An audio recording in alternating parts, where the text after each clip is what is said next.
Toujours sur la côte de Beaupré, on a procédé récemment au lancement d'un nouveau volet au projet d'embellissement de la route 138. C'est en fait la municipalité de Lange-Gardien qui a présenté son tout nouveau projet de verdissement sur le boulevard Sainte-Anne. 5 entreprises de Lange-Gardien se sont d'ailleurs engagées dans cette démarche. Du côté de la MRC de la côte de Beaupré, on se réjouit vraiment de cette initiative municipale en collaboration avec le privé. On espère maintenant que ce nouveau projet pilote fera des petits ailleurs dans la région de la côte de Beaupré. Aujourd'hui, on a dévoilé justement l'embellissement de la 138. On se rappelle que la municipalité de Lange-Gardien avait élaboré un projet pilote avec les entreprises sur l'emprise du ministère des Transports.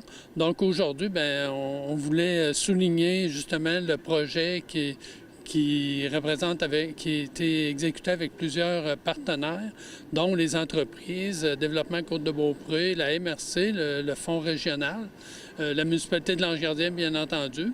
Puis une phase qu'on a fait des plantations sur l'emprise du ministère des Transports devant les entreprises et un terrain de la municipalité aussi. Quels vont être justement les impacts là, pour la municipalité de Lange-Gardien? Parce qu'au niveau visuel, en partant, là, ça va être super. Oui, bien, depuis plusieurs années, dans le plan de développement durable, on savait que l'embellissement de la 138, c'est un enjeu majeur pour tout le territoire de la MRC de la Côte-de-Beaupré. Donc, en le faisant en Lange-Gardien, on donne tout de suite une idée à tout le monde de quoi ça peut avoir l'air. Puis les entreprises et les résidents sont de plus en plus conscients de l'embellissement de la 138. Donc, c'est ce qu'on fait et c'est ce qu'on démontre aujourd'hui. C'est une phase 1. On veut faire des phases 2, 3, 4.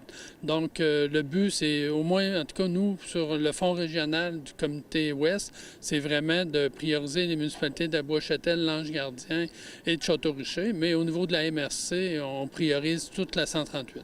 Et on comprend que c'est un projet de participation, de concertation régionale avec la participation de plusieurs entreprises, mais de quelle façon la facture va être séparée?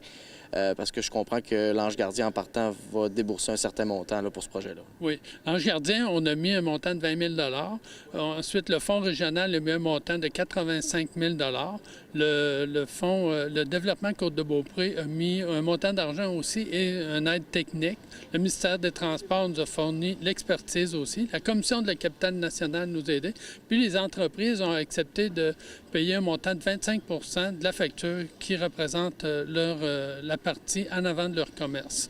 Donc, c'est tout le monde. Puis ça, c'est un projet pour 2 ans. Donc, on a fait un projet pour 2 ans. Donc, on parle de la plantation, l'entretien, puis on va vivre les 2 prochaines années avec ce secteur-là. Et par la suite, nous, ce qu'on va faire, c'est qu'on va donner un contrat d'entretien pour l'ensemble du territoire.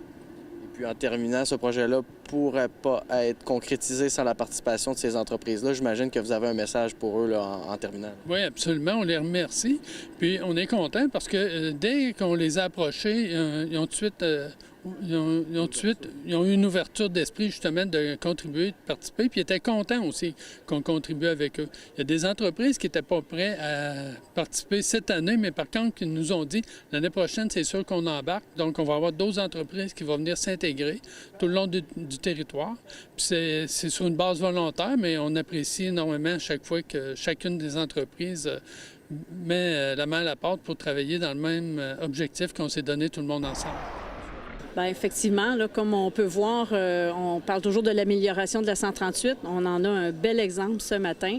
Donc, il y a eu une concertation entre la ville de Lange-Gardien, qui a été le porteur de ce dossier-là, avec certaines entreprises sur un certain tronçon de la 138 pour atteindre un objectif de verdissement et d'embellissement de la 138.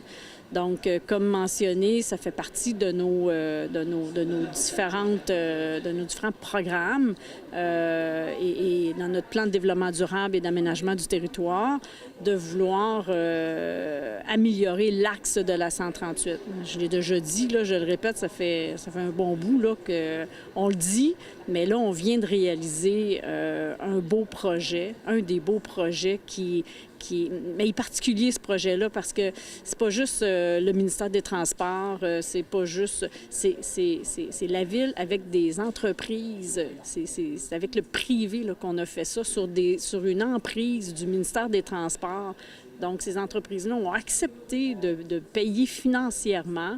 Et là, bien, c'est tout le monde ensemble qu'on a contribué, là, autant la Ville que la MRC avec notre Fonds de développement régional.